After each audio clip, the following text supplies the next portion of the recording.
Hello, everyone. Dan here from the Next Issue Podcast. On today's video, I'll be doing a review for Ultimate Spider-Man #4. This is a new book from Marvel Comics.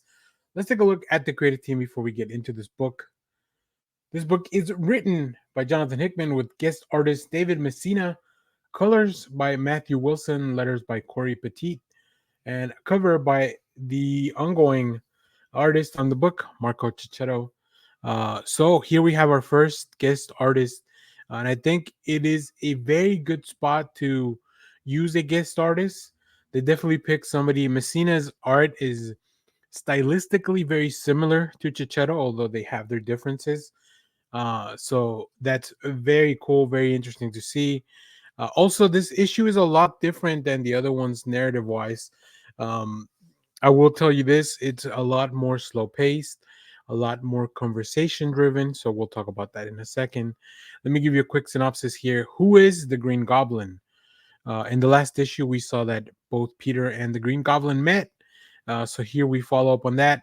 Peter Parker's secret life, fraying the edges of his personal life. J. Jonah Jameson and Ben Parker's pursuit of the truth, or at least the news, stirs unrest with the world at large. And now that Spider Man may not have to operate alone, the real work of rebuilding this corrupt world can begin. So, yeah, in the last issue, we saw that Norman, the Norman, or Harry Osborn, sorry, Harry and Peter met each other and in their personas. So now we follow them in this issue as they have dinner with their significant others, find out about each other a little bit more, and then talk about what comes with a secret identity. Who knows what information? We also see J. Jonah Jameson and Ben Ulrich um, working. I'm sorry, and Ben Parker working a little bit more on their goal, and they may have help in an unexpected way in the future. So we'll see. As I mentioned, we have a guest artist, and let me bring up some of the preview art here. I think coming into a book like this, that where the expectations are very high, definitely takes a lot. But the fact that this book is really mainly about the conversation, there's really only conversations. There's no fight, there's no struggle, there's no big blowout. We don't even see Spider-Man in his we don't even see Peter in his Spider-Man outfit. We do get a really nice surprise though as we get to meet more of the characters in this new Ultimate Universe, including Harry's wife, Gwen Stacy, the one and only.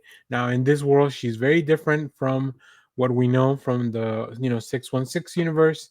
Um, I really like the dynamic that Jonathan Hickman writes between the couples.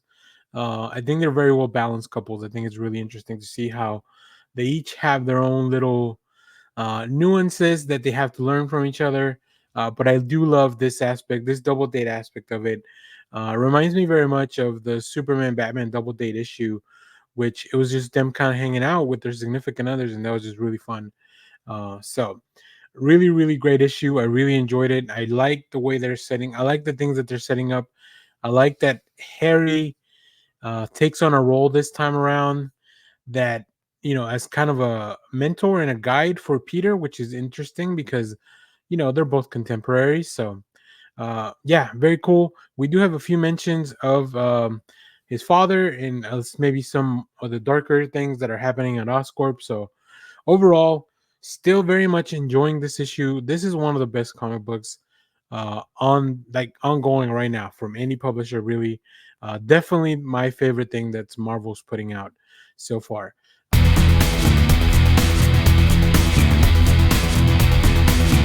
Hello, everyone. Dan here from the Next Issue Podcast. On today's video, I'll be doing a review for Star Wars Darth Maul Black, White, and Red. We have here, we haven't had a Darth Maul book in a little while, so that's really fun to see. Really cool cover by Alex Malik. But let's take a look at the creative team.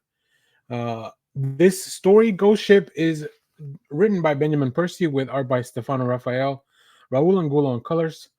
I was very excited for this. We also have Joe Caramagna on letters, This is all these books are an anthology, right? Normally they contain multiple stories. I feel like in this one, this is just one story, and I think that we may be getting just each issue being one story, in sometime in Darth Maul's life. I don't know if this is gonna be, I don't know how they're gonna break it down, uh, in the rest of the series, if at all. But yeah, it looks like each of the issues is gonna just kind of focus on a very specific story. So very interesting to see. This first one was, as the title mentions, Ghost Ship. I really enjoy when in Star Wars we deal with supernatural forces, and I don't just mean like the force itself. I mean like actual hauntings or ghosts. I think Darth Maul perfectly fits the black, white, and red aesthetic, because he that's mainly his color palette, and of course, if you're writing about a Sith, it really works out that way. So let's take a look at some of the preview art, because Stefano Raphael is a fantastic artist, and I really love how there's so much focus around the eyes of the Sith, around the eyes of Maul. We don't get to hear much dialogue in the films, right? A lot more of his dialogue really comes from the Clone Wars or the Rebel series. Like Darth Maul really got his story was definitely expanded more in the supplemental materials. But yeah, Stefano Raphael does a fantastic job. I really like the way he draws Maul, very menacing, in Palpatine as well. Just like, even though there's very little detail on his face, just the use of the shadows really adds so much to it. The design of the ship, very cool as well. And then we get in here and we meet these unknown creatures that Maul's gonna have to face that are haunting this ship. I don't want to go too much into details, but as you can see from the next page, they are not messing around. This is something unlike anything that Maul has faced in the past. So that makes it really raises the stakes, right? Like I mentioned, the aesthetic. I love the horror of this kind of like story. It almost feels like a horror story, which really works out well for both the character, and I've said it before. Like, I want more horror style stories in Star Wars. I think those would be really really cool. So yeah, quite enjoyed this book. We'll definitely keep reading the series. So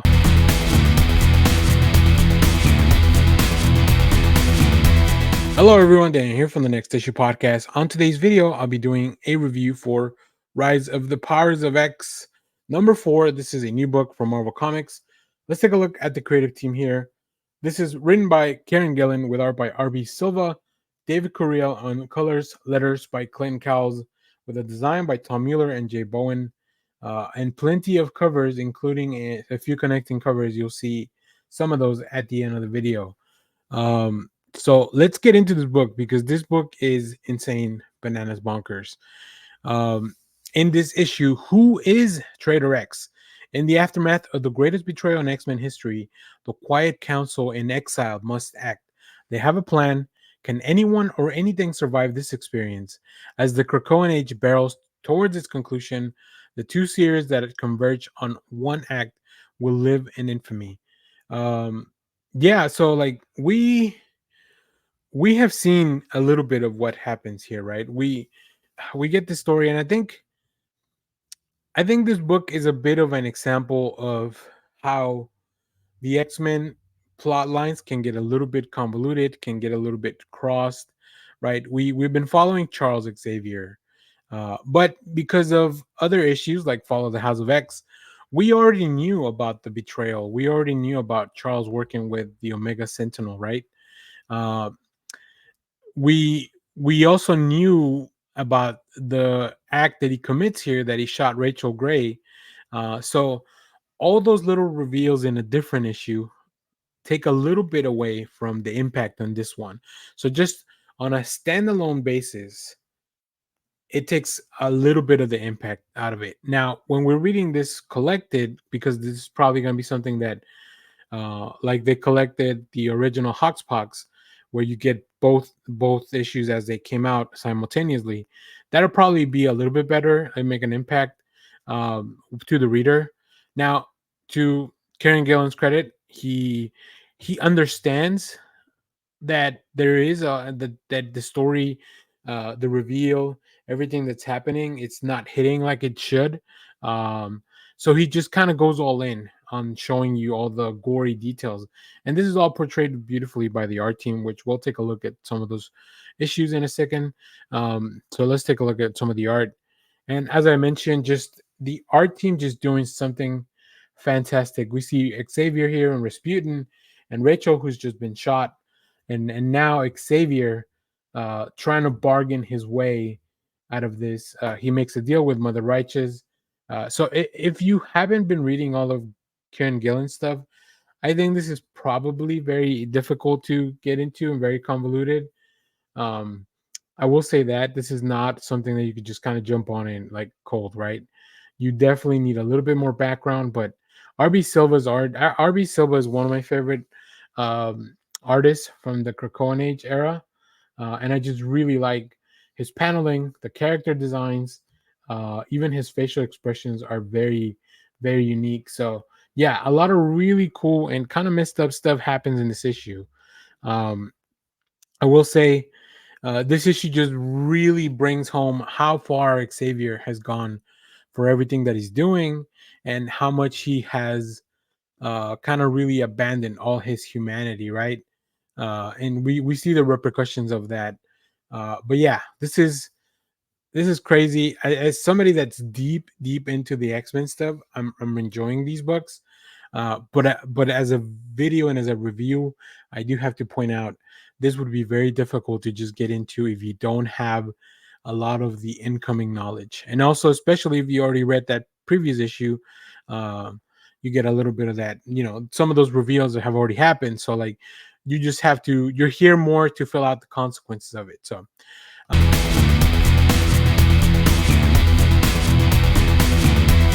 hello, everyone. Dan here from the Next Issue Podcast. On today's video, I'll be doing a review for X-Men Forever #2. This is a new book from Marvel Comics. Let's take a look at the creative team before we get into this book. This book is written by Kieran Gillen with art by Luca Maresca, Federico Bellini on colors, letters by Clayton Cowell. We also have a beautiful cover by Mark Brooks, who was very recently here in Dallas. So if you went to see him, let me know if you got something signed or anything like that. Uh, Sean, the owner at my comic book shop, Sanctuary Books and Games, he gave me a little poster signed by Mark Brooks from his cover of I think it's the Dark Avenger arc in Captain Marvel. So yeah, very cool stuff. So if you got a chance to talk to Mark Brooks, let me know down in the comments. So let's talk about this book though. Uh, Immortal means forever. The fight for Krakoa's future begins here. Since the rise of powers of 10 began, there have been a few mysteries unrevealed. Now, writer Kieran Gillen fills in the gap of what happened between the end of Immortal X-Men and the beginning of the end of the Krakoan Age. That is a lot. So, I gotta just upfront, I gotta say this book relies on events that have occurred in other books, including Rise of the Powers of 10, and Dead X-Men, and of course, Kieran Gillen's Immortal X-Men. If you haven't read all those series, you're going to be very lost. Matter of fact, my friend Kate from the Ivory Comic Books podcast mentioned that she was reading X-Men Forever #1 and that she didn't know what the hell was going on. So I recommended her go back and read at least Immortal X-Men. Anything written by Kieran Gillen prior to this is probably required reading. So now I will say, if you're current in all those series, you're gonna get a big this story really fills in a lot of those gaps. It tells you a lot of the things that happen in between the panels. This story feels also almost like the lost stories of these X-Men, so that's kind of cool. Yeah, so we get to see a lot of character work. Karen Gillan gets to write some of the, he gets to write Destiny, he gets to write Sinister. We get to see Exodus, like just some of those characters that sometimes feel like they didn't get enough time in the spotlight during the Krakoan Age. We also get to see the relationship between Jean Grey and Rachel and Hope, which is like a whole, triangle of Phoenix Force. Like, they have a very unique relationship as well. They definitely dive into the connection to the Phoenix. Now um, we know that there's some Phoenix stuff that's going to happen soon, that it's coming. But we also get to see how big of a part the Phoenix has always been for the X-Men mythology. So Kieran Gilling, to me, he handles that very well, very interestingly. Uh, so let's take a look at some of the preview art, because Maresca's, like, just his panels are incredible. I really love, especially here we see this, you know, uh, it's hard to tell sometimes, like, because of the place that they are at, they're kind of outside of time and space, right? They're in this white hot room. Um, and we do get a little bit of a clue here, like when this happened, but which is always good to have editor's notes. But that still can't help much. But yeah, Mother Righteous just kind of like melts into nothing, which is like some of the sickest imagery I've seen in a little while in an X-Men book. I think that's so cool. Yeah, Mariska and the team really nailed that.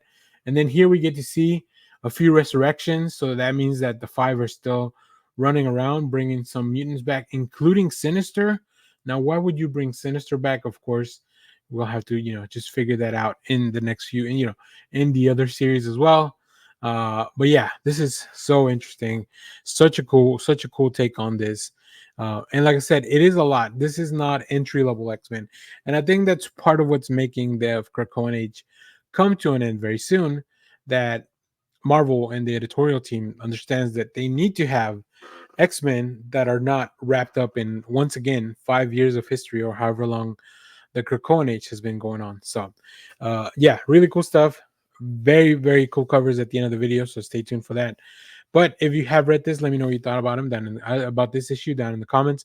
As always, thank you for watching, everyone. Remember to share, like, subscribe, hit the bell so you know when we go live. That is most Saturdays, 10 a.m. Central Standard Time. Stay tuned. We have more comic reviews, trailer reactions, TV recaps, all that fun stuff here in the channel. Thanks for watching, everyone.